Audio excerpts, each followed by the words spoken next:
Boa noite, tudo bem com vocês? Hoje o tema da nossa live são as violências que não percebemos nos relacionamentos. Quero descortinar um pouco dessa ideia com você hoje, deixar o pessoal entrar para a gente poder começar. Jax, quanto tempo? Como você está? Natália. Pessoal que está entrando, me dá um retorno aí, se tá legal meu áudio e meu vídeo, que eu já quero começar. Tenho muita coisa para falar. Oi, Robson, quanto tempo?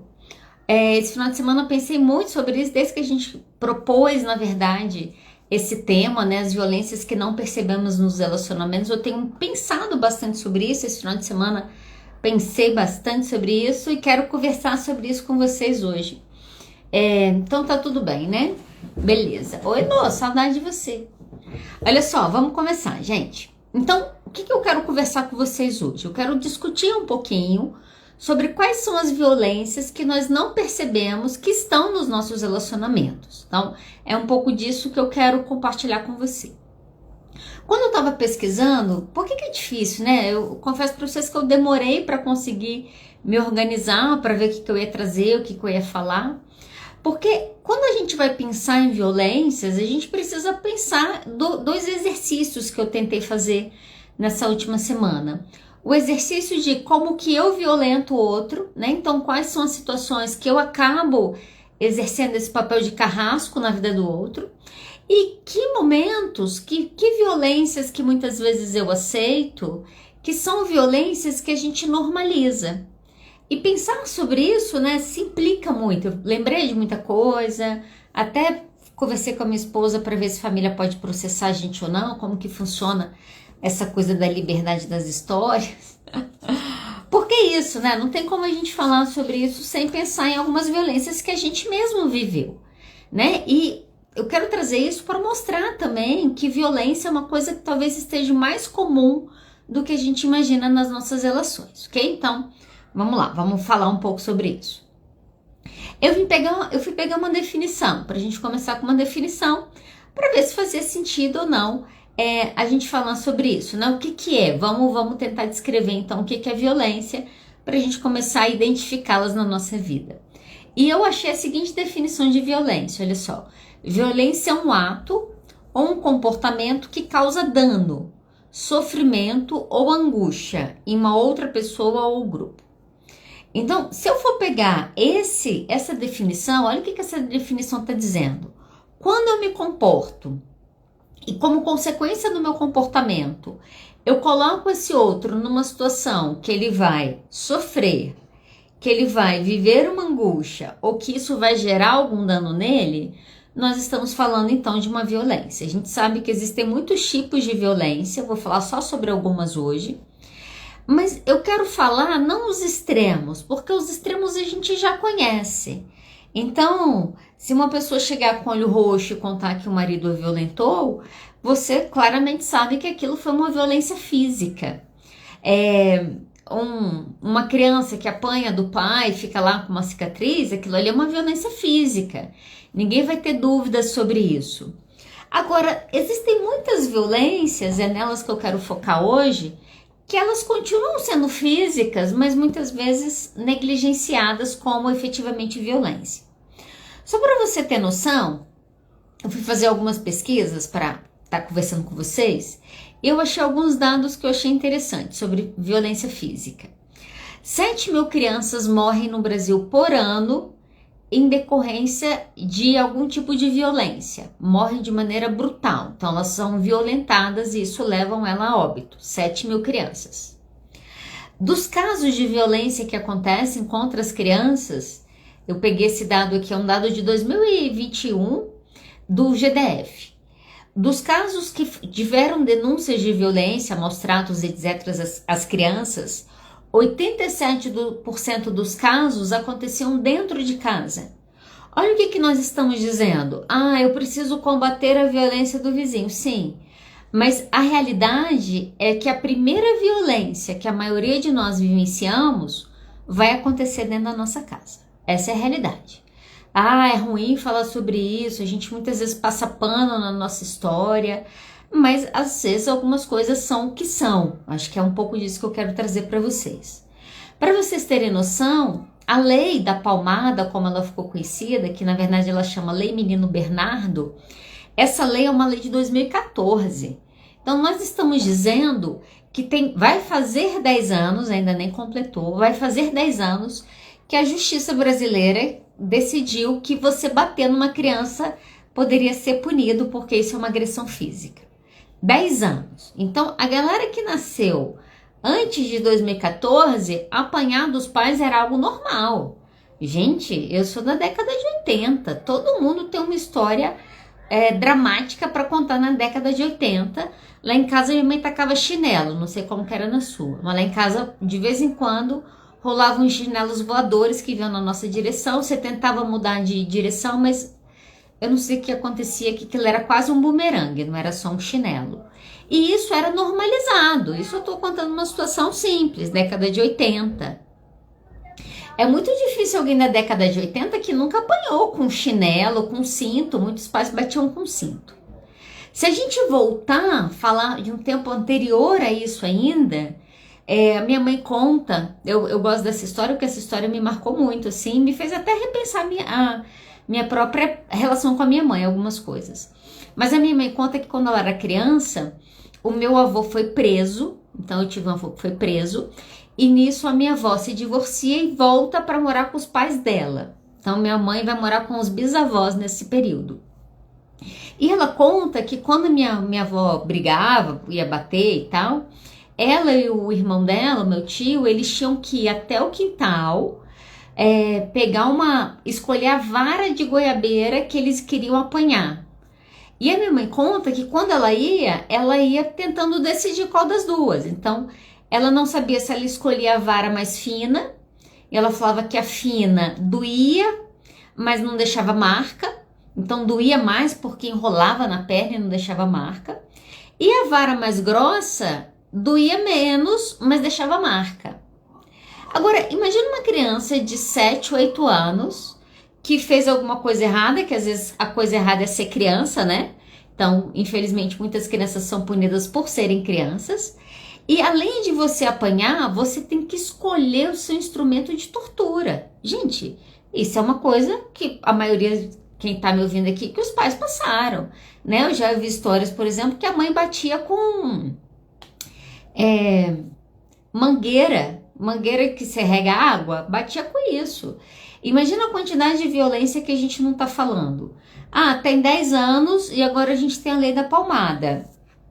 Infelizmente, quando a gente vai falar de uma mudança de cultura, demora para acontecer. A maioria dos brasileiros, você pegar a galera de talvez 30 para cima, 35 para cima, se tiver alguém dessa idade numa mesa, pergunte o que você acha de bater. Provavelmente a maioria até hoje acha falar, você não vai espancar a criança, mas eu tomei uns tapas e eu não tenho problema nenhum. Fala isso a geração do burnout, a geração do Rivotril, não tiveram problema nenhum, estão no psicotrópico como nunca tiveram antes, mas tiveram uma infância perfeita. Essa é a lógica da nossa sociedade. Olha só, a pessoa apanhava de tamanco, eu ainda recebi um chinelinho. E essas violências físicas, elas ainda existem. Hoje eu estava pensando muito sobre isso. É muito absurdo pensar nisso hoje em dia, né? Porque, olha só, a criança faz uma coisa errada e você acha que você pode dar 3 tapas na bunda dela. Mas a gente não dá 3 tapas na bunda do nosso chefe porque a gente acha que ele está fazendo alguma coisa errada com a gente. A gente mantém a violência, a verdade e essa é a verdade, a gente mantém a violência naquela população que você acha que tem pouca chance de te revidar. Então é mais fácil bater numa criança que num adolescente de 18 anos, olha só. Mas isso continua acontecendo. Gente, isso é uma violência. Você bater numa criança hoje talvez ir contra tudo que muitos anos de pesquisa e de evolução a gente aprendeu, né? Eu sou da área comportamental e a gente sabe que você ensinar por punição a longo prazo vai gerar mais problemas do que coisas boas, ok? Então, a violência física, ela ainda é aceita no beliscão, no tapa na cabeça, num puxão de orelha, e a gente deveria estar combatendo isso com mais veemência, ok? Essa é a realidade. Até por entender todas as consequências que isso gera em termos de formação daquilo que nós vamos ser. Uma outra violência, e essa aqui talvez, assim, é difícil falar qual que é a pior, tá? Todas têm o seu múltiplo espaço. Mas a violência física, ela deixa marcas. Então, uma pessoa que apanhou muito, às vezes ela tem uma marca que lembra. Uma criança que chega no hospital com o braço quebrado, ninguém questiona se ela foi violentada ou não. Mas tem uma violência que a gente vive que ela não é nem aceita como violência, que é a violência psicológica ou emocional. Nesses dados que eu peguei do GDF, uma das violências que apareciam é a violência psicológica. 47% dos casos atendidos no DF envolve violência psicológica ou emocional, uma delas. Então a gente está dizendo que desde muito pequenininho nós estamos sendo violentados, não só com os chinelos dos nossos pais ou com os cintos, mas muitos de nós fomos violentados com suas palavras. E sabe o que é o pior de você apanhar de uma mangueira ou de você apanhar das palavras? É que a mangueira deixa marca. A violência do pai no filho quebra um braço e todo mundo vê o que está acontecendo. Mas a violência emocional não. As palavras, muitas vezes, elas doem mais. Todo mundo nessa vida já quis apanhar ao invés de ter algumas determinadas conversas. Por quê? Porque tem palavras que doem mais que uma surra. Tem surra que você bate ali, que você apanha, você fica uma semana indignado, sem conseguir pensar direito, e daqui a pouco a raiva passa. Mas a violência emocional, a violência psicológica, primeiro que ninguém acredita. Você começa a ser violentado 2 vezes. Porque você foi violentado uma vez e quando você vai expor isso, é como se fosse fruto da sua cabeça. Você está inventando, você está potencializando. E aí a gente tem violências tanto diretas como indiretas. Você quer ver uma violência muito constante? Direta, críticas. Você denegrir aquela pessoa. Você chama aquela pessoa de burra, você xinga que aquela pessoa é uma puta, uma vadia, que ela é uma piranha porque ela dormiu com o namorado naquela noite. Olha só, isso é violência psicológica, que aquela pessoa nunca vai dar em nada. Isso é uma violência direta que muitos viveram. Ah, você vai ser a mesma coisa que a sua mãe foi, você vai ser puta igual ela. Ah, você não vai dar em nada porque você é burro, você nunca vai conquistar nada na sua vida. Essas violências, invalidações. Se você tem um pai narcisista ou uma mãe narcisista, você comeu um pão que o diabo amassou e você sabe disso. Por quê? Tudo que você fez, ele fazia uma coisa melhor. Se você sofresse, uma pessoa narcisista, até o sofrimento ela disputa com o outro para mostrar para o outro que ela é muito pior que o outro. E aí o que acontece? Muitas vezes, né? Por que a gente faz? Eu fiquei pensando nisso. A gente passa a nossa infância sendo um saco de pancadas. Muitas vezes eu vou pegar a violência do contexto acadêmico, que foi uma violência que eu vivenciei. Eu via muitas pessoas, ao vivenciarem algumas violências na academia, falarem, vão ver quando chegar a minha vez. Como assim, vão ver quando chegar a sua vez? Se eu sofro uma situação de violência, quando eu me coloco naquele lugar, eu quero fazer diferente. Mas olha só, naquela situação específica, não. A pessoa, e aí faz parte de uma aprendizagem com certeza, a pessoa quer chegar ao momento dela para ela poder ser violenta. Ela não quer quebrar o ciclo. E esse é um grande problema que a gente tem quando a gente fala sobre violência. Você quer ver uma outra violência muito enraizada na nossa sociedade, muito velada, e que a gente fala pouco e que a gente tinha que falar mais? A violência contra a saúde mental. A violência contra o transtorno mental. Como é isso? A gente presenciou, se você não assistiu, você deveria ir atrás para você ver, até imagino que alguns de vocês são psicólogos e outros futuros psicólogos e alguns curiosos, então vale a pena você ir atrás disso. O que aconteceu esses dias no BBB? Então, esses dias no BBB tinha uma participante no BBB que ela começou a, assim, pelas falas e pelas imagens que a Globo mostrava, parecia que a menina estava perdendo contato com a realidade. Então ela começou a falar que todo mundo era ator, que aquilo tudo estava sendo armado para ela. Gente, isso é uma fala de uma pessoa que está entrando em surto psicótico persecutório. As pessoas, sabe o que me assustou nessa cena? Duas coisas. Primeiro, terem deixado tanto tempo. A psicóloga avaliou, eu gostaria de saber quais critérios que ela usou para avaliar, né? Talvez, infelizmente eu vou falar isso, mas essa é a realidade, talvez deveriam ter chamado um psiquiatra. Porque, infelizmente, alguns psicólogos que têm experiência na clínica nunca trabalharam com as questões de psicose ou perversão. E aí você pega um caso desse de primeira mão, você não sabe com o que você está lidando, você vai ter dificuldade de lidar com aquilo ali. Mas não quero julgar minha colega que avaliou o caso. A questão era, a menina estava numa desconexão, as pessoas, perfeito. Primeiro, as pessoas fazendo piada com a saúde mental dela. Falando que ela estava brincando, que ela estava fazendo aquilo para se mostrar, que ela estava chamando atenção. As pessoas começaram a julgá-la. Ah, menininha mimada geração Z. Eu até conversei isso aqui em casa. Ah, o que causou isso? Ela é muito frágil? Ela é geração Z? Gente, é um escândalo a gente querer que uma variável determine um quadro de transtorno mental. A gente precisa ser um pouco mais responsáveis enquanto profissionais da saúde com isso. Por quê? Nós sabemos que o transtorno ele vem como fatores múltiplo causais. Tem um monte de coisa que gera isso.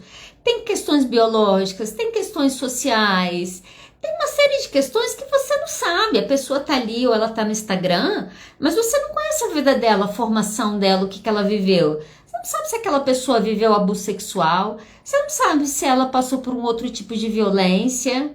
O fato é, naquele momento, ela apresentava sintomas de surto psicótico. E o que nós fizemos? O que a nossa sociedade fez? Riu. Fez piada sobre isso. Essa é a grande verdade. Isso é uma violência. E aí, olha só, graças a eles, graças à geração Z, essa violência começou a ser combatida. Por quê? Porque eles começaram a não ter vergonha de falar. Pega uma pessoa de 40 anos que recebe um diagnóstico, ela tem vergonha de falar. Ah, não, porque eu tô com depressão, mas eu preferia estar com 5 pernas quebradas. Como é isso? Ah, não, eu tô com depressão, mas ninguém pode saber. Tem pessoas que fazem terapia que a família não sabe. A pessoa esconde da família. As pessoas escondem da família. Você não poder falar para sua família que você faz terapia, tem alguma coisa errada nessa relação. Fique atento a isso. O que me estranhou também, pegando aí o que a Natália está trazendo? Os outros participantes, eles começaram a ter medo dela. Começaram a tratar ela com zombaria. Teve uma cena que eu vi, que ela pergunta, né? Ela fala, vocês são atores. Uma menina fala, eu sou a Beyoncé, e outro fala, eu sou um cara nananã. E fazem piada da cena. Ok, não são profissionais treinados. Mas a gente precisa ter um pouco mais de sensibilidade em relação à saúde mental. As pessoas são violentadas ao receber um diagnóstico.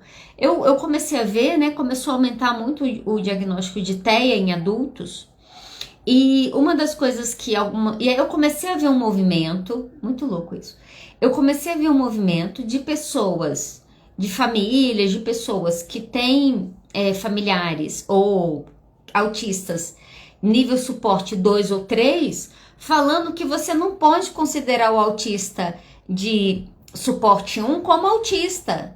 Gente, se ele tá ali, é porque existem diferenças neurotípicas que ele precisa de algum grau de suporte. Esse é o ponto, olha só. Dentro da gente mesmo, a gente tem preconceito. O gay tem preconceito com o bissexual tem preconceito com não sei quem, que tem preconceito com o hétero, que nananã. Quando a gente fala de sexualidade, vou chegar lá. Dentro da saúde mental é isso. Quem tem DDA tem preconceito com quem tem transtorno borderline, que tem preconceito com quem tem TOC, que tem... E aí, sem perceber, nós fomentamos a violência. Para mim, quando um psicólogo fala que ele não precisa de tratamento psicológico, sendo que ele precisa, ele fomenta o preconceito. Ele fomenta os estereótipos do psicólogo doido. Gente, as pessoas podem até achar que a gente é doido, a gente pode até ser. Mas nós somos os doidos que realmente querem nos curar, que a gente... A busca primeira por saúde mental é nossa. Sabe, eu atendo muito psicólogos e fico muito feliz com isso, por atender tanto psicólogo. Por quê? Porque aquelas pessoas, para mim, quando elas vêm, elas choram, elas falam dos medos, elas falam dos traumas, elas estão fazendo uma coisa que todos deveriam fazer, poucos têm coragem. Porque elas precisam se curar para ajudar que os outros se curem. Mas não, a gente tem preconceito. O psicólogo tem preconceito com a terapia. O psiquiatra tem preconceito com a medicação. Essa é a realidade que a gente vive. É uma violência tão entranhada na gente que quando a pessoa recebe um diagnóstico, é como se a pessoa estivesse recebendo a doença terminal. Esse é o ponto. Doença terminal. A gente deveria amar fazer terapia. Essa é a verdade. E se você não faz terapia, você deveria fazer processos que envolvem curas emocionais, seja lá o caminho que você decidir seguir. Mas essa é uma questão. Você quer ver uma outra violência muito comum ainda na violência psicológica? Alienação parental. Alienação parental é violência. No momento que você pega o seu filho e fala mal do seu ex-marido, ou fala mal da sua ex-esposa, ou fala mal do outro, você está alienando aquela pessoa. Você está falando daquela pessoa uma coisa que não é ela como um todo. Você está pintando aquela imagem. Isso é uma violência, gente. As crianças sofrem muitas violências. Você quer ver violências psicológicas? Falei negócio de gay, nem gay, hétero e tal. Essa é uma violência. A população LGBTQI, muitas coisas a mais, que agora mudou, tá maior ainda, é uma população que gera muita violência, que sofre, é uma população que sofre muita violência. E, de novo, a violência começa onde? Dentro de casa. Você quer ver algumas violências que sofrem? Entendam, estamos falando de violências veladas. Então, estamos falando daquelas violências que vão passar meio que despercebidas, ok? Eu já ouvi coisas do tipo: minha filha falou que ela é bissexual. Eu não me importo dela ser bissexual, desde que ela se casem com um homem. Não, então você se importa. Porque se você não se importar se ela é bissexual, se ela chegar na sua casa com um homem ou com uma mulher, para você deveria ser indiferente. No momento que você se importa e você verbaliza isso, porque muitos pais verbalizam isso, nesse momento você está violentando quem aquela pessoa é. O fato dela estar vivendo aquilo na vida dela. Você quer ver uma outra coisa que eu já ouvi muito? Eu não me importo que o meu filho seja gay. Eu só não quero que ele sofra preconceito, então eu prefiro que ele não seja. Se eu não quero que o meu filho, se eu não me importo que o meu filho seja gay, por que você não quer que ele seja? Eu não quero que ele seja porque ele vai sofrer preconceito. Mas isso é um problema dele ou isso é um problema seu? Porque, gente, esse é o ponto. No momento que eu falo abra aqui, gente, sou gay, sou casado, tenho uma mulher aqui em casa que a gente fica junto, a gente transa, a gente tem relacionamento. No momento que eu falo isso, eu entendo que eu vou sofrer preconceito. Eu entendo, faz parte. A nossa cultura ainda é preconceituosa. Mas se isso é a minha escolha, a minha decisão viver isso, eu que assumo e lido com os preconceitos que eu vou viver. Agora, eu não vou viver isso porque o meu pai tá com medo dele sofrer preconceito. Isso é um problema dele. Se ele vai sofrer preconceito por isso, é porque provavelmente os amigos dele deviam ser trocados. Deve ser gente lá de 1920 ainda. Isso é violência. A população LGBT, ela é muito violentada, principalmente na família. Você quer ver outra coisa que eu já ouvi? Violência. Eu não me importo que você seja gay, desde que você seja discreta. Ai, meu Deus. Sabe por que isso é preconceito? Você já imaginou essa frase ser falada por uma pessoa heterossexual? Eu nunca vi isso acontecendo. Ou a pessoa falar: olha só, agora que você tá namorando, não ande de mão dadas com seu namorado na rua, porque isso vai me constranger. Melhor se namorar de maneira discreta. Eu não falo isso, mas eu falo isso pro casal que é homossexual. Se eu não falo isso para um e se eu falo isso para o outro, nós estamos permeando preconceito. Isso é violência. Na hora que eu falo, não, eu não tenho problema da pessoa ser gay, mas eu não quero viver esse preconceito. e você tem desejos por pessoa do mesmo sexo, nesse momento você está se violentando. Você já está indo para um outro nível, que o preconceito está em você. A gente precisa assumir que nós somos pessoas preconceituosas se nós queremos desconstruir esses preconceitos. Enquanto a gente não assume, a gente não consegue. No ano passado, eu estava dando supervisão e fiz um comentário assim na supervisão. Quando terminou a supervisão, a aluna me procurou e falou: professora, eu sei que você usou esse termo, mas é errado falar esse termo. Esse termo é racista. Aí eu falei: nossa, eu não sabia. Pedi desculpa, falei: me desculpa, eu não sabia. Agradeci, falei: muito obrigada por me falar. E eu perguntei: por que ele é racista? E ela falou: não sei. Eu falei: não, tudo bem, eu vou atrás disso. E eu fui atrás, eu descobri que de fato o termo que eu tinha usado era um termo preconceituoso. E eu fiquei na maior crise na época, gente. Sabe qual foi a minha crise? Me ensinaram a ser racista. Olha só, eu preciso admitir isso para admitir que eu uso uma série de vocabulários que está enraizado na minha linguagem, na minha cultura, mas que ao fazer isso, eu mantenho o preconceito social na minha cultura. Então, quando eu sou corrigida, e por favor, se vocês me verem errando, por favor, me corrijam, a gente precisa corrigir as pessoas de boa. Olha só, não fala mais assim. Ah, por quê? Por isso, isso e isso. A gente precisa educar, as pessoas estão precisando de educação. E a gente precisa desconstruir os preconceitos que a gente tem sobre isso, porque senão a gente perpetua isso. Você quer ver um outro tipo de violência? Que eu achei super interessante, nem sabia que existia, para te falar a verdade. Violência simbólica. Achei isso tão interessante. Já ouviram falar de violência simbólica? Olha só, a violência simbólica são quando as normas sociais, ou a linguagem, ou a própria mídia reforça estereótipos e discriminação. É isso que eu tô falando agora, olha só. Quando esses dias uma paciente me ensinou isso, que ela tem estudado muito isso, ela tem resgatado algumas coisas da cultura dela, e ela me ensinou uma coisa. Ela falou, por exemplo, ela estava me explicando uma série de coisas, ela falou a palavra denegrir. Denegrir é uma palavra claramente para você denegrir o negro, ele estava enraizado na coisa do negro, denegrir. E eu pensei, caramba, eu não sabia disso, eu uso essa palavra normal. Olha só, esse monte de palavras que estão na nossa linguagem.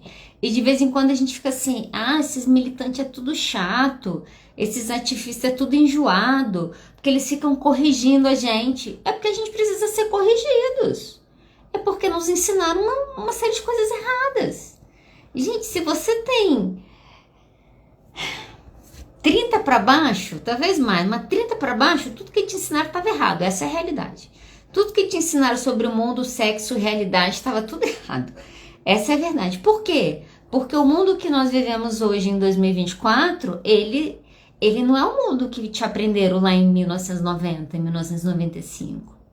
Ok? Esse é o ponto. Então, a gente precisa desconstruir. Sim, o racismo está na nossa linguagem. Sim, o preconceito contra a comunidade LGBT está na nossa linguagem. A gente precisa ensinar, mas precisa ensinar. Teve um outro caso lá que aconteceu no BBB. O menino falou, porque eu não sou viado, eu sou homem. Falaram com ele, fulano, não dá pra falar isso. Quando você fala, eu não sou viado, eu sou homem, a sua fala é preconceituosa. Sabe o que ele falou? Desculpa, me ensinaram assim. A gente tá precisando fazer isso. A gente tá precisando ver o erro do outro e não violentá-lo novamente, olha só. Quando eu vejo alguém cometendo um erro aqui e eu parto para agressão, para o cyberbullying que a gente vive hoje, a gente parte para agressão, a gente só mantém um ciclo de violência, a gente nunca acaba com um ciclo de violência.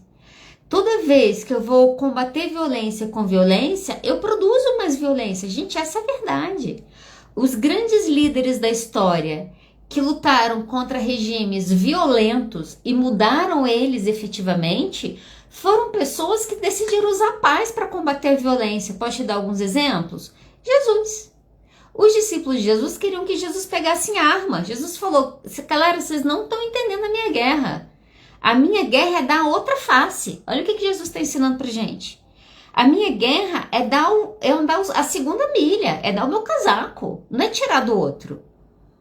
Vamos pegar outros nomes. Fala, pô, Jesus vai comparar a gente com Jesus? Tá bom, Gandhi, Nelson Mandela, Martin Luther King. Se hoje os Estados Unidos, e ainda é um país extremamente preconceituoso, mas se hoje os homens negros podem subir nos ônibus ou comerem nas lanchonetes, ou a uma das pessoas que eles devem respeitar por isso e se lembrar é de Martin King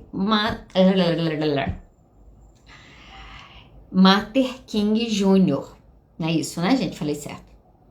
E olha só, tem um filme que se você não viu, eu recomendo que você assista, que é muito bom, chama Selma. Que filme bom esse filme.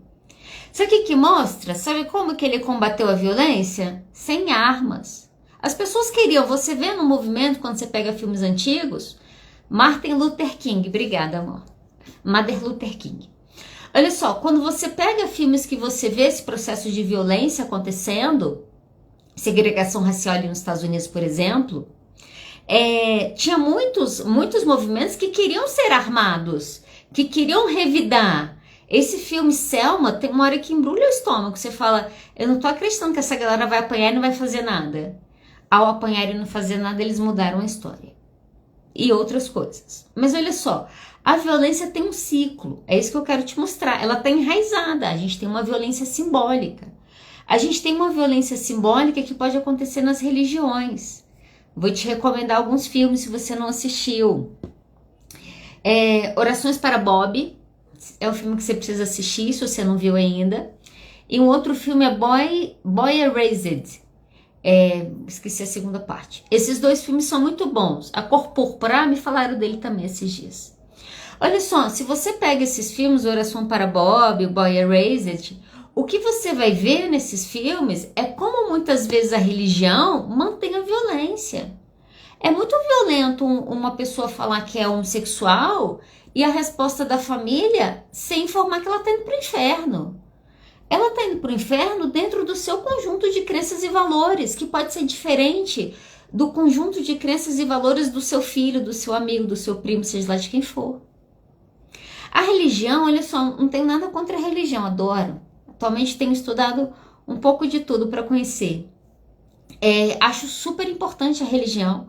E aquele conjunto de valores, no momento que você descobre aquela religião e aquele conjunto de normas e valores faz sentido com a sua vida, você deve vivê-los. Agora, você viver isso não significa que você tem que empurrar essa verdade como se fosse uma verdade absoluta para a vida do outro. Esse é o ponto. Quando alguém fala numa família que é gay e ouve você vai para o inferno, você está violentando simbolicamente aquela pessoa. Ah, mas a minha religião diz. Então, no dia que aquela pessoa decidir para sua religião, porque ela acredita no que você está dizendo, você ensina para ela. Antes disso, você está violentando ela. Essa é a verdade, ok? Tem uma outra violência importante a gente falar também, que acontece mais do que a gente imagina, que é a violência sexual. Não vou falar de estupro, não, lembra? Nós estamos falando das violências veladas. Não tô falando do soco na cara que vai quebrar seu dente. Não tô dizendo da pessoa que vai te chamar de burra. Tô dizendo da pessoa que vai falar pra você, você não consegue. É essas violências que a gente vive. E uma delas é a violência sexual. Olha só. Sexo sem consentimento é violência sexual. Vamos deixar isso registrado. O consentimento pode acabar em qualquer momento. Se você estiver sem roupa e ou a mulher ou o homem falar eu não quero, acabou. A partir dali é violência sexual. A gente fala muito sobre a violência que a mulher sofre, homens também sofrem violência sexual. São assediados muitas vezes por mulheres. Errado, gente. A gente precisa respeitar o limite do outro. Você quer ver uma violência que o homem sofre, né? Nessas violências muito veladas? Numa cultura machista, o homem sofre muito. Claro, ele tem que ter um desempenho, ele tem que ter lá uma relação que ele nunca imaginou que ele teria. O homem não pode falar que ele tá cansado. Uma vez uma pessoa veio falar comigo, a gente conversando dessa série de coisas assim, a pessoa virou e falou assim, mas é fácil, a mulher fala não e as pessoas normalmente respeitam. Mas o homem fala não e ele vai ser ignorado. Eu falei, como assim? Ele falou, se eu chegar em casa e falar pra minha namorada que eu não quero transar, ela com certeza vai desconfiar de alguma coisa. Falei, você não pode falar que você tá cansado? Ele falou, não. Falei, claro que você pode. Pode sim. Falei, pode. Na próxima vez que você não quiser transar, você pode sim falar que você tá cansado. Passou um tempo, eu encontrei ele novamente. Sabe o que ele falou comigo? Ele falou, Adriana, eu preciso parar de ver essas coisas que você fala. Falei, por quê? Ele falou, eu fiz isso. Teve um dia que eu cheguei em casa, eu tava cansado. E eu falei pra minha namorada. Ele morava com a namorada. Eu falei pra minha namorada, hoje eu tô cansada, eu não quero transar. Você tá me traindo. Ele falou, foi meia hora ela falando que eu tava traindo ela, e eu falando que eu não tava traindo. Depois que ela decidiu que eu realmente não tava traindo, ela ficou meia hora falando que eu não a desejava, que ela não era mais atraente, que ela devia estar feia, que ela devia estar gorda. Aí sabe o que aconteceu? Eu falei, o quê? Ele falou, eu fiquei uma hora sendo apurrinhado e eu tive que transar pra acabar com a conversa. Gente, isso é uma violência sexual que você faz com seu parceiro. Quando seu parceiro fala não e você entra numa importunação, porque isso acontece muito. A pessoa fala, não, não quero. Aí você fica importunando, beija, aí passa a mão, aí não sei o quê. Aí a pessoa fala, tá bom, eu vou transar. Se você tá transando fazendo lista de compras, você precisa rever seu sexo. É um sexo violento com você. Se você tá transando e a sua cabeça tá, acaba logo que eu preciso lavar a louça, você precisa rever o que tá acontecendo. A sua relação não tá saudável. Não é uma relação saudável. O que eu recomendo? Aí vai uma recomendação para quem tem estômago, tá? Eu particularmente achei bem forte. A Netflix lançou um documentário esse final de semana que eu assisti, chamado Pesadelo Americano. Eu, assim, fiquei até muito mexida, sabe? Eu acho que eu lembrei de muitas pessoas que eu atendi, sabe? Tiveram uma série de coisas aí que me lembrou, assim, de casos que eu acompanhei e mexeu bastante comigo o seriado, chama Pesadelo Americano. Que eu falo que devia chamar Pesadelo da Mulher. Aquilo ali é o pesadelo de toda mulher. Assiste lá o documentário depois. Ela passa por uma situação de violência sexual, ela é estuprada, tá? E a polícia fala que ela mentiu, vai tratar ela como se ela fosse culpada de estar gastando recursos da polícia atrás dela. E assim, é muito bizarro como que precisou, não vou contar tudo não, ele é muito pesado, ele é pesado mesmo. Mas um homem, macho escroto, perverso, estuprador, assassino, precisou falar que a menina estava falando a verdade, porque a polícia não acreditava nela. O criminoso que tinha cometido o crime teve que mandar evidências para a polícia para tentar inocentar a menina que ele tinha estuprado. Gente, isso é muito louco. Essa é uma violência que as mulheres sofrem. E os homens também, tá? A gente fala pouco de abuso sexual em homens, eles também sofrem abuso sexual. Eu conheço uma pessoa que foi violentada, um homem que foi violentado sexualmente. Quando ele foi procurar ajuda, sabe o que a pessoa falou pra ele? Tem certeza que você não queria? Você é gay. Sim, ele tinha certeza que ele não queria, senão ele não estava falando que ele sofreu uma violência sexual e indo procurar ajuda no pronto-socorro, olha só. Quando você questiona a pessoa da violência, você está fazendo uma nova violência. A mulher, além dela ser violentada, ela tem que comprovar que ela está sofrendo uma violência porque as pessoas não acreditam. É muito louco se a gente for pensar nisso. E essa é a realidade que a gente está vivendo. O negócio se eu não me engano, o episódio aconteceu em 2015, há pouco tempo atrás. Depois você assiste. Eu chorei bastante em alguns momentos, tá? Se você for sensível a esse tipo de história, prepara um pouco que tem cenas, os relatos são muito fortes. Quem já ouviu esses relatos vai entender o que eu tô dizendo, ok? Isso é uma violência. Você violenta o seu parceiro quando você não respeita o espaço dele, ok? Você violenta o seu parceiro quando você faz uma importunação sexual. Você quer ver uma importunação sexual? Vou falar, tá, gente? Acho que eu posso falar aqui, não sei. Qualquer coisa, depois minha esposa puxa minha orelha. Mas olha só, as histórias do Tinder, cada uma são mais bizarras que as outras. Eu quero te contar duas histórias que eu ouvi falar de amigas minhas que já sofreram no Tinder. As mulheres heterossexuais, elas sofrem um pouco mais no Tinder. Não sei se é porque eu conheci a minha esposa lá e eu amo ela, então eu sou suspeita para falar. Mas o relato das mulheres héteros sempre são relatos difíceis de você ouvir. Eu conheço uma pessoa, ela estava no Tinder e ela, como eu entendo ela porque eu sou assim também, ela demora muito para responder as mensagens. Então, demora 2, 3 dias, uma semana. Eu sou assim, quem fala comigo sabe que eu tenho um delay em mensagens. E aí ela falou que começou a entrar no Tinder, começou a conhecer uma pessoa e tal. E aí tava conhecendo essa pessoa, conversando, começou a conversar com carinha e não sei o que e tal. E aí teve um dia que ela tava começando assim a conversa de Tinder. Conversou um pouco, saiu, ficou uns 2 dias sem responder e aí foi responder a mensagem. Quando ela entrou para responder a mensagem, eu vou falar em termos técnicos para não ficar muito vulgar, tá? Para o Instagram não achar que eu tô xingando. Mas ele respondeu assim: se você for tão boa no sexo... Não, se você demorar tanto tempo no sexo oral como você demora para responder as minhas mensagens, vai ser bom a gente sair. Isso é uma violência. Primeiro, ela falou que queria transar com você?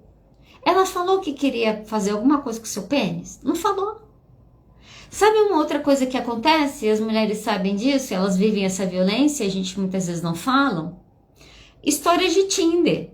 Começa a conversar com a pessoa, o cara manda nudes. Começa a mandar nudes. Eu não pedi.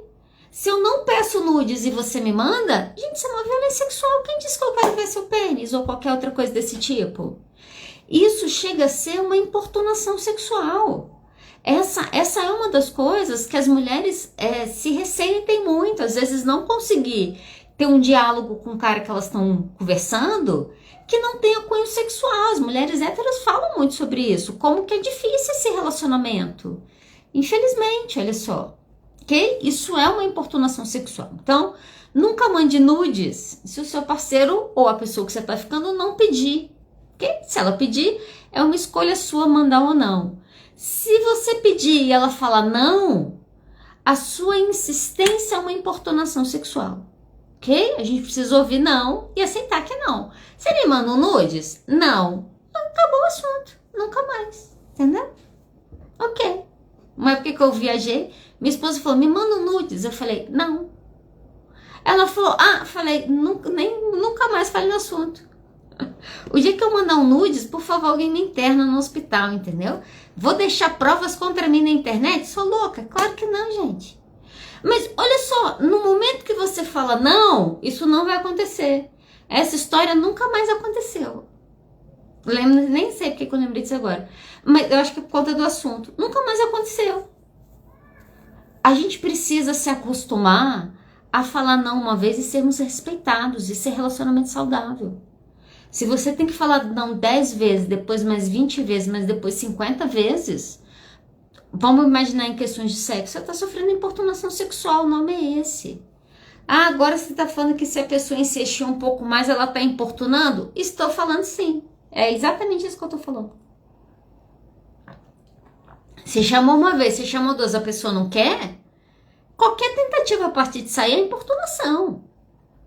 Vamos dar nome, porque olha só, a gente precisa reconhecer as violências que nós afligimos no outro também. A violência, gente, ela se retroalimenta. Essa é a verdade, ok? Vamos lá. Uma outra violência comum, violência econômico-financeira. Violência econômico-financeira. Mas ninguém controla o meu dinheiro. Não vou nem entrar para isso, porque isso é muito velado. Mas olha, você quer ver uma história que eu já ouvi muito de irmãos? Irmãos que são tratados diferentes. Já ouviu essas histórias? Então, o irmão passou no vestibular, ele ganhou um carro. O outro irmão passou no vestibular e ele não vai nem trocar de celular no final do ano. Por quê? Porque ele aprontou muito. Opa, então a regra não era passar no vestibular. Você estava falando com seus filhos que dependeria como eles estivessem se comportando, você ia dar uma coisa ou outra. Quando você faz isso, você discrimina. Você quer ver histórias de violência que a gente viveu na nossa infância que às vezes a gente não fala? Lá em casa, assim, meus pais sempre tiveram uma coisa com a gente que eu gostei, sempre gostei muito, assim, hoje eu vejo e falo, não, isso foi legal.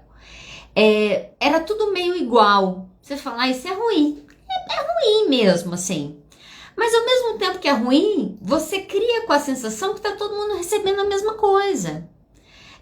Então eu lembro, assim, numa época que a gente não tinha muita grana, quando eu era criança, que o dinheiro era mais escasso, vamos colocar assim, ali depois dos meus 5, 6 anos, era um iogurte para cada um no mês, era um tênis para cada um e tal, os brinquedos eram aqueles.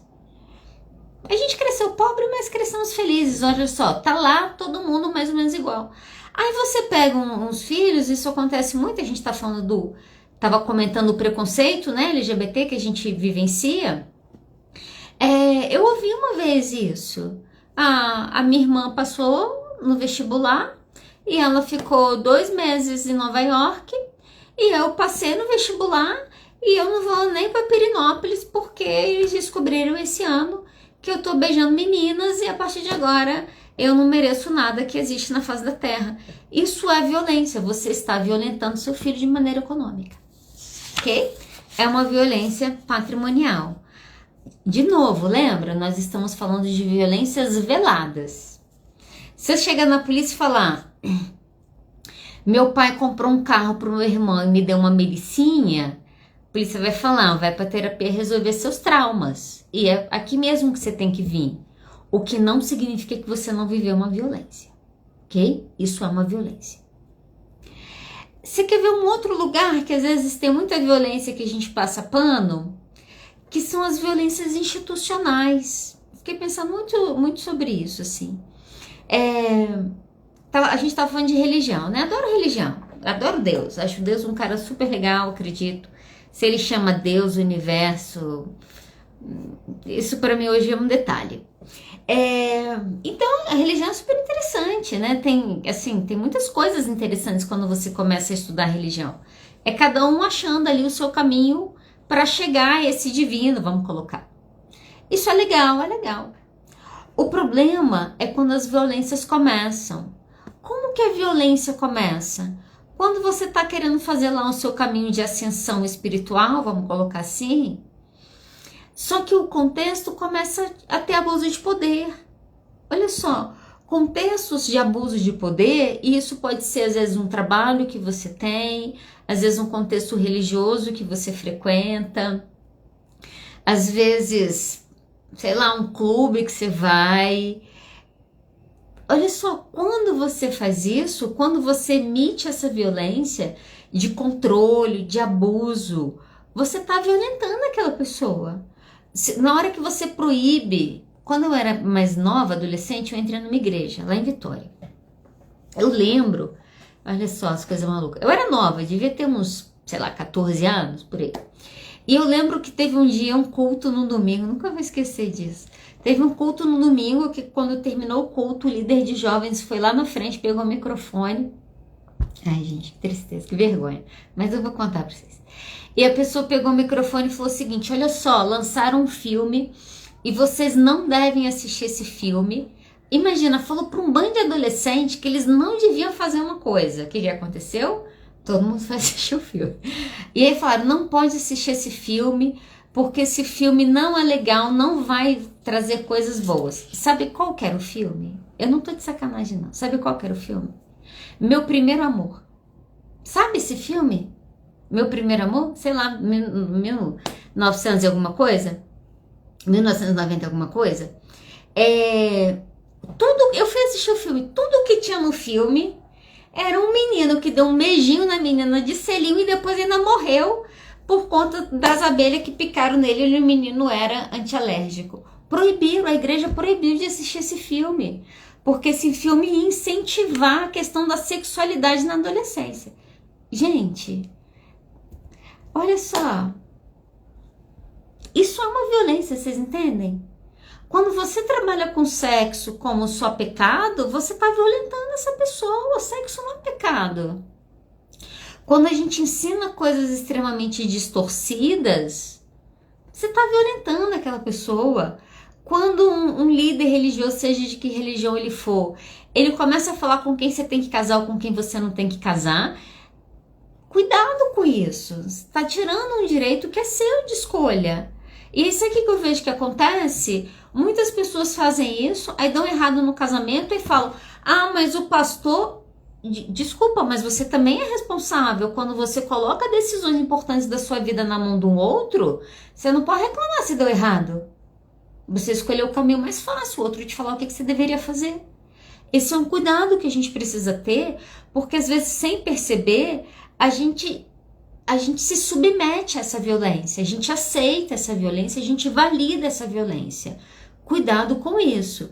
Se você tem estado num contexto institucional que tem abuso de poder, reavalie por quanto tempo você deve continuar naquele lugar. Ou violação de direitos. Você pega essas coisas na Netflix aí, vai. Tem um documentário bom na Netflix. Como criar sua seita. Como ser um líder de seita.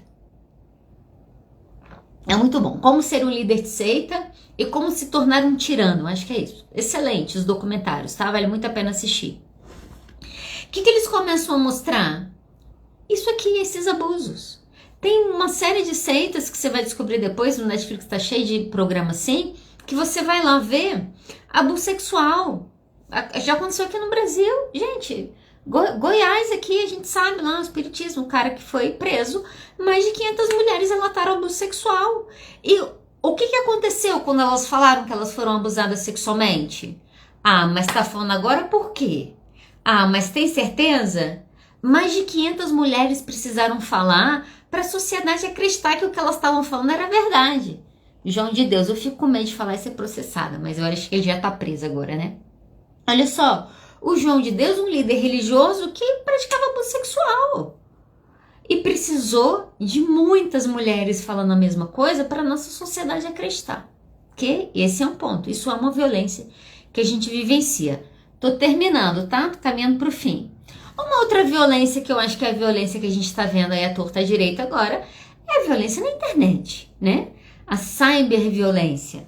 Adriana, mas eu não xingo ninguém. Que bom, você não tá fazendo nada menos do que você deveria já, ok? Só que a gente tá falando das violências veladas, olha só.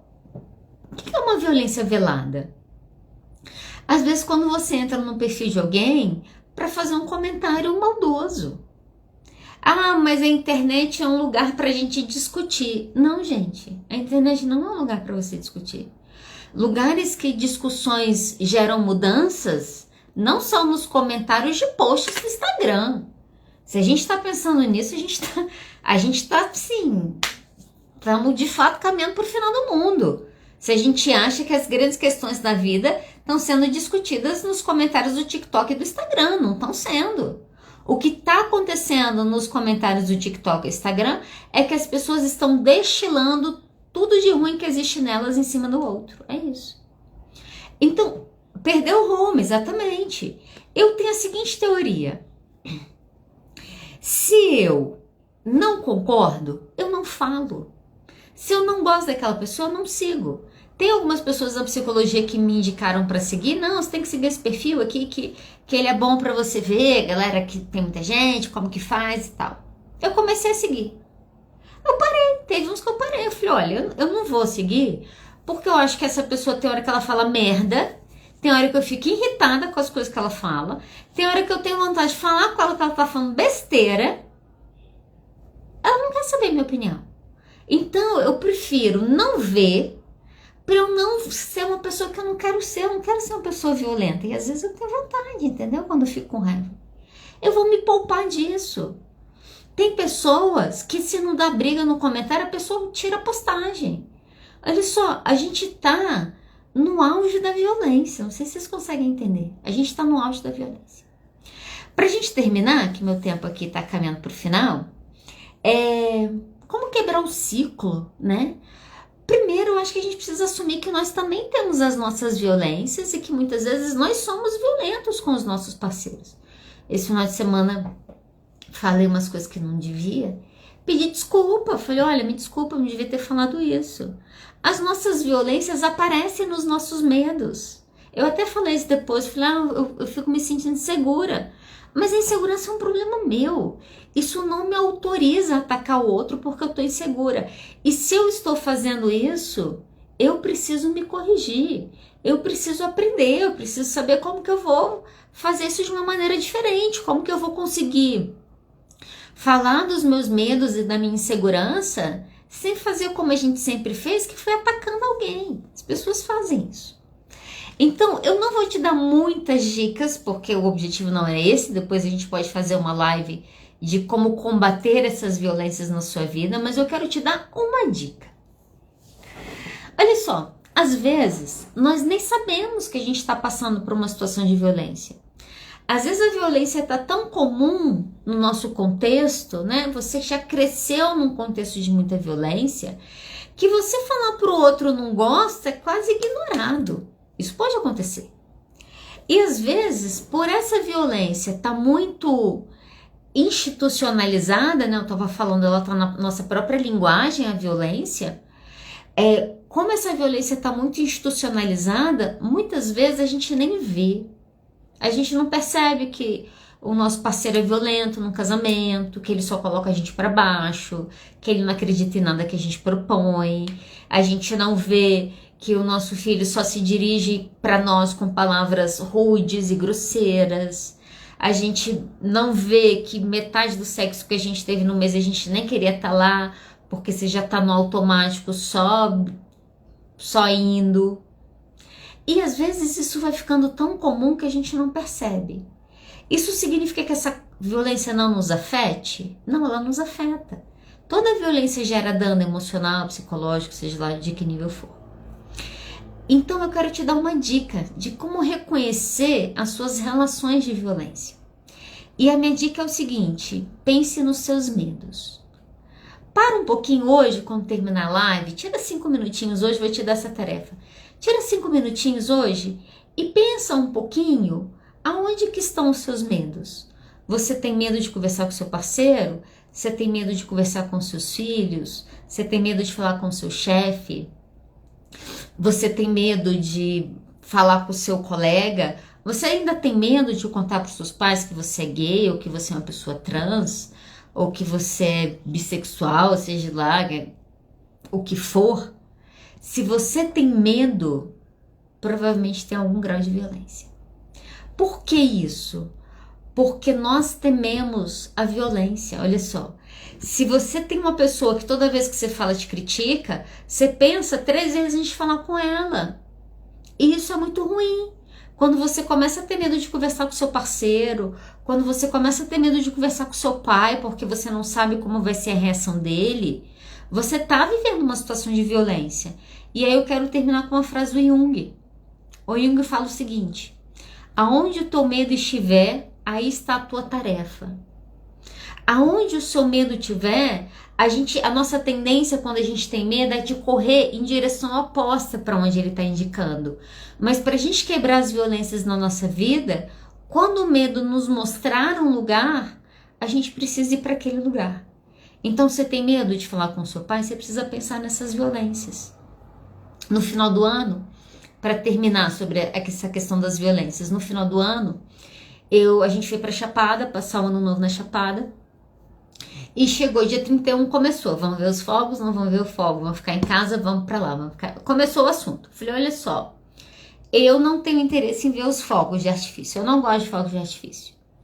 É bonito, entendeu? Pra mim não faz diferença nenhuma. E eu tenho medo.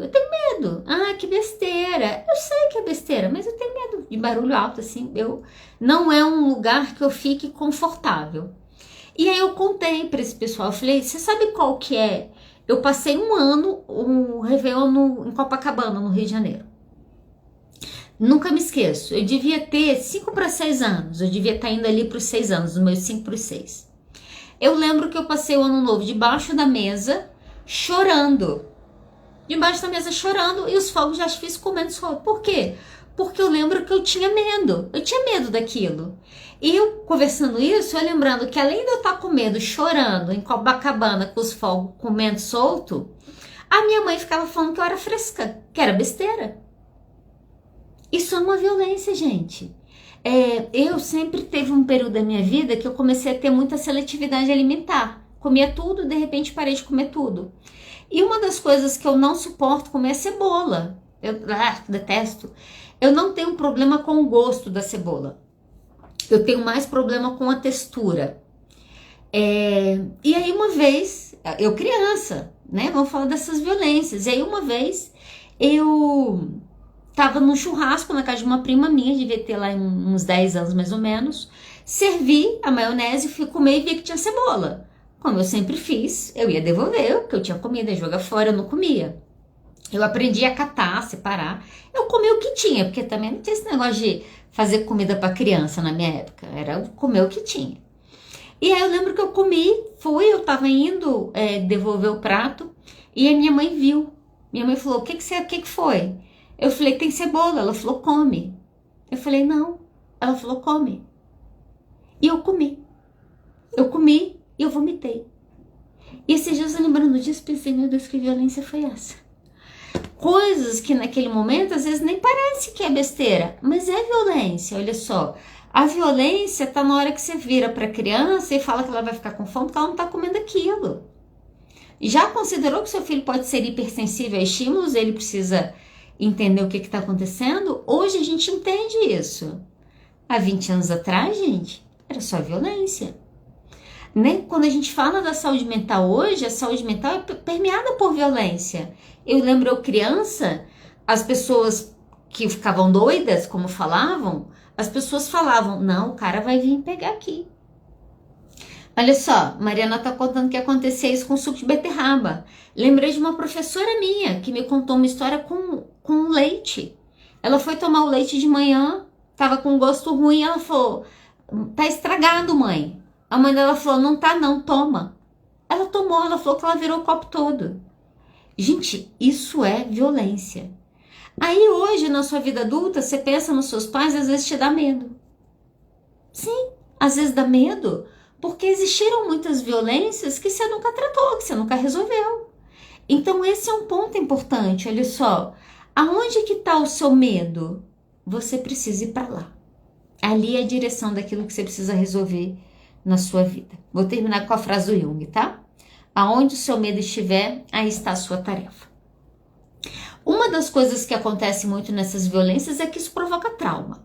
Não vou me aprofundar nisso, mês que vem eu devo fazer uma live para falar sobre traumas e como intervir, mas já quero deixar o convite aqui para você. Vou estar dando um curso agora em fevereiro, dia 8 e 9 de fevereiro, sobre traumas, um curso de 6 horas, falando um pouquinho o que é e como que a gente vai fazer intervenções, né? Como identificar isso nos pacientes, como que isso aparece no contexto clínico e como que a gente trabalha com ele. Se você quiser mais informações sobre o curso, clica lá na bio ou me manda um direct, ok? Muito obrigada, Inara, foi bom te ver aqui. Muito obrigada pela presença de vocês hoje, ok? Espero vê-los na próxima semana, Tereza. Oi, saudade. Espero e tenha uma boa semana, e semana que vem tem mais, tá? Semana que vem tem live de novo. Eu vou falar de um assunto que a gente tem falado pouco, quero deixar o convite para você vir aqui.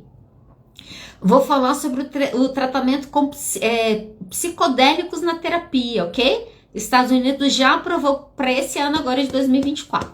Então, se liga comigo semana que vem, que a gente vai estar falando sobre isso. Boa semana, gente. Até mais.